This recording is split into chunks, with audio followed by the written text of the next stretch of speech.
बिस्मिल्लाहिर्रहमानिर्रहीम। अस्सलाम वालेकुम नाज़रीन। जी तो हिन वक्त असां टूरी मूरी रोड ते सिम नाले जी जेका पूछड़ी आहे जेको सांगड़ की तरफ़ या जेको सैलाबी रेलो जेको पानी जेको सिम नालनि खां जेको वॾी तेज़ी सां अची रहियो ऐं हिते आउं इहो ज़िक्र कंदो हलां त इरीगेशन ड्रेनेज जी ऐं डिस्ट्रिक्ट इंतज़ामिया सांगड़ जी एॾी वॾी नाअहली जे करे जेको हिन वक़्तु फ्लड में जेके एतिरा माण्हू जेके मुतासिर थिया आहिनि उन जी वजह इहा आहे त इरीगेशन ड्रेनेज पारां सांगड़ में सिम नालनि जी घाटी न थियण जे नतीजे में जेका आहे सो एॾो वॾो नुक़सानु थियो आहे। ऐं हिन वक़्तु जेको हीउ सेम नालो आहे जंहिंजी तव्हां जेका सूरत हाल आहे अवां हिन ड्रोन फोटेज ज़रिए अवां ॾिसी रहिया हूंदो त लॻे थो गुज़िरियल जीअं पीपी हुकूमत 15 सालनि 14 खां वेठी हुकूमत आहे तॾहिं खां वठी इन्हनि कॾहिं सिम नालनि जी घाटी जो कमु इहो को नेकी इन्हनि जे नसीब में न हुई न को इहो इन्हनि को कमु कयो आहे। रुगो गवर्नमेंट जे सरकारी पैसनि ते इन्हनि जी नज़र हुई। हिन वक़्तु आला हज़रत पीर साहब पागारा जे हुकुम खां पोइ हुर जमायत न रुगो 11 पुली जेका नारा वैली सिम वटि जेके आहिनि से उते बंदि जी हिफ़ाज़त जे कमु करण में जेके उते मौजूदु आहिनि हुन सां गॾोगॾु राति खां अवां ॾिठो हूंदो काफ़ी वीडियो अहिड़ियूं वायरल थियूं जेके टूरी मूरी रोड ते जेके हुर जमायत जा असांजा मोज़िन जेके राति खां वठी नाना ग़ुलाम दस्तगीर राजड़ रईस सैद खान निज़ामानी रईस मुराद अली निज़ामानी ऐं प्रेस क्लब जो जेको अॻूणो सदर मोहम्मद मुबीन दर्स ऐं असांजा ॿिया अहिड़ा खोड़ अॻवान आहिनि जिन सां मां तव्हांजी ॻाल्हि ॿोल बि कराईंदुसि इहे गुज़िरियल 3-4 ॾींहंनि खां मुसलसल जेके जागनि पिया ऐं हिन वक़्तु बि राति जेका सिम नाले जी कंडीशन हुई अचो तव्हांखे इन सिम नाले जी कंडीशन बि तव्हांखे ॾेखारींदा हलूं ऐं गॾोगॾु इन हवाले सां ऐं मोहम्मद मुबीन दर्स खां इहो पुछुसि प्रेस क्लब जे जेके अॻूणो सदर एज़ ए जर्नलिस्ट जे हवाले सां हू हिन एॾी सारी ग़फ़लत जेका आहे डिस्ट्रिक्ट इंतज़ामिया सांगड़ ऐं इरीगेशन ड्रेनेज जी उन हवाले सां हिन जो छा चवणु आहे? महिरबानी सलमान। ऐं अॼु सांगड़ शहर जे माण्हुनि खे ऐं अॼु उन्हनि खे इहो ॿुधाइणु चाहियां थो त हीउ ॾिसो सांगड़ शहर खां पासे खां हीउ सिम नालो जेको आहे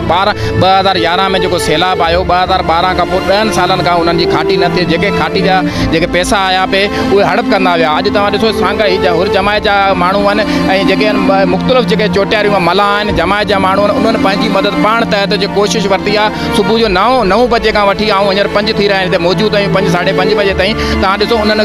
जेके बंदि आहिनि उहे जेके माना ब्लाक हुआ जेके सिम नालो ब्लाक हो सांगड़ शहर खे जेको मथां जेको प्रेशर पाणी जो उनखे माना हींअर क्लियर कयो वियो आहे ऐं सांगड़ शहर जा माण्हू ऐं वरी हींअर के ताज़ा तरीन तव्हां शहर जे माण्हुनि खे आउं ॿुधाइणु चाहियां थो त तव्हां मायूस न थियो। तव्हांजी हिफ़ाज़त लाइ शहर जी हिफ़ाज़त लाइ हुर जमायत पीर साहिब जे हुकुम ते पीर साईं पागारे जे हुकुम ते हुर जमायत ऐं हुर जमायत जा मोज़िद बि हिते मौजूदु आहिनि हुर जमायत जा कारकुन बि हिते मौजूदु आहिनि ऐं कमु करणा माण्हू जेके आहिनि उहे बि हुर मुजाहिद में मौजूदु आहिनि ऐं इंशाअल्लाह तव्हां ॾिसो सांगड़ शहर जेको 5 ॾींहंनि खां मुख़्तलिफ़ माण्हू जेके अफ़वाहूं हलाए रहिया हुआ त बाबा सांगड़ शहर जा माण्हू तयारी वठनि ऐं हाणे तव्हांजो बंदोबस्तु करे वठनि ऐं तव्हां शहर ॿुॾण वारो आहे। अॼु 5 ॾींहं गुज़री विया आहिनि तव्हां ॾिसो 5 ॾींहंनि में हुर जमायत जा माण्हू ऐं उते हिफ़ाज़त बंदनि जी जेका 11 चक वटि सुल्तान कोट वटि ऐं अॼु तव्हां ॾिसो टूरी रोड ते अॼु सुबुह खां असां हिते मौजूदु आहियूं ऐं जमायत जा माण्हू आहिनि जेके उन्हनि तव्हां ॾिसो सुबुह जो मशीनरी जे ज़रिए हिते जेको आहे उनखे सिम नाले खे क्लियर कयो आहे ऐं असां हिते मौजूदु हुआसीं। सांगड़ शहर जा काफ़ी जेके कम्यूनिटी जेके आहिनि सांगड़ शहर में रहनि थियूं उनखां सवाइ जेके डॉक्टर्स आहिनि उहे पाण विज़िट करण हिते आया आहिनि उन्हनि जिन माण्हुनि खे हुर जमायत जे माण्हुनि खे असां ख़राज तहसीन पेश कयो त तव्हां जमायत खे ऐं पीर साहिब खे असां ख़राज तहसीन था पेश कयूं जीअं सांगड़ शहर जे माण्हुनि खे तव्हां हेॾी वॾी मुसीबत खां बचाइण लाइ कोशिशि कई आहे। तव्हां ॾिसो हिते असां सुबुह खां 9 बजे खां हिते मौजूदु आहियूं 9 कलाक गुज़री विया आहिनि पर इंतज़ामिया जेका डिस्ट्रिक्ट इंतज़ामिया आहे ज़िले इंतज़ामिया या ड्रेनेज जो जेको इंतज़ामिया आहे ड्रेनेज जा जेके माण्हू आहिनि उन में हिकु बि माण्हू हिते मौजूदु न आहे पर इरीगेशन जा कुझु माण्हू जेके आहिनि उहे हिते मौजूदु रहिया उन्हनि हिते जेके माण्हू कमु पिया कनि उन सां बांबेली थिया पर ज़िले इंतज़ामिया जो हिते सरबराह आहे या जेके बि हुते हिते जा जेके बि ऑफिसर्स आहिनि को बि माण्हू हिते विज़िट ते न आयो आहे ऐं न इहो ॾिठो अथनि त बाबा कंहिंखे मानी जो बंदोबस्तु करिणो आहे। तव्हां ॾिसो हिते जेके माण्हू आहे समय तइदाद में तव्हां ॾिसी सघो था जेके माण्हू जेके कमु कयो आहे उनजो खाधे पीते जो बंदोबस्तु आहे या उनखे पाणी जो शहर जे माण्हुनि जमायत जे माण्हुनि उन्हनि जी मदद कई आहे उन्हनि पाणी पहुचायो ऐं जमायत जे माण्हुनि उनखे मानी जो ऐं लंगर जो बंदोबस्तु कयो आहे। ऐं तव्हां ॾिसो हिन सूरत हाल खे छॾियो तव्हां ॾिसो सांगड़ शहर जेको आहे उहे 15 ॾींहं गुज़री विया आहिनि। सांगड़ शहर टोटल अञा ताईं उहो बरसाति जे पाणी में ॿुॾल आहे जे ही पाणी अचे हा तव्हां ॾिसो छा सूरत हाल रहे हा सांगड़ ज़िले जी इंतिज़ामिया जेका आहे आउं सम्झां थो ज़िले पूरे जा समय ॻोठ जेके आहिनि उहे अञा ताईं ॿुॾल आहिनि पर तव्हां ॾिसो सांगड़ ज़िले जी इंतिज़ामिया तव्हांखे किथे बि नज़र न ईंदी हिकु वेले जी मानी जेका आहे उहो माण्हुनि ताईं 15 ॾींहं गुज़री विया आहिनि हिकु वेले जी जेका मानी न पहुचाए सघी आहे त उहो सांगड़ जे माण्हुनि खे जे तहफ़ुज़ या उन्हनि जी हिफ़ाज़त लाइ ऐं उन्हनि लाइ छा करे सघे थी। ऐं वरी बि ख़राज तहसीन थो पेश कयां की असां साफ़ मूंखे तक़रीबन 15-20 साल खां असां सहाफ़त में जेका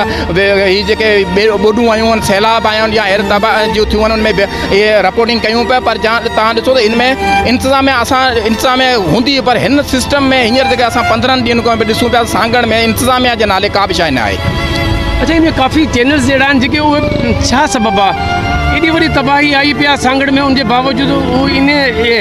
हाईलाइट कोन था कनि हिन इशू खे छा असुल में मसइलो इहो आहे त हीअ जेको तबाही आहे उहो सिर्फ़ु सांगड़ में न आहे पूरे पाकिस्तान जे हालात पाकिस्तान में तबाही जा मंज़र आहिनि। तव्हां ॾिसो अलाह जी महिरबानी आहे हिते कुझु इलाइक़ा जेके आहिनि बचियल आहिनि जेके माण्हू जेके इलाइक़ा ॻोठ आहिनि या उहे ॿुॾी विया आहिनि त बंधनि ते रस्तनि ते रोडनि ते उहे वेठल आहिनि माण्हू पर तव्हां ॾिसो दादू डिस्ट्रिक्ट दादू जी खैरपुर जी या इन्हनि डिस्ट्रिक्टनि जी हालत तमामु ख़राबु आहे उते जे माण्हुनि खे शहर जे माण्हुनि खे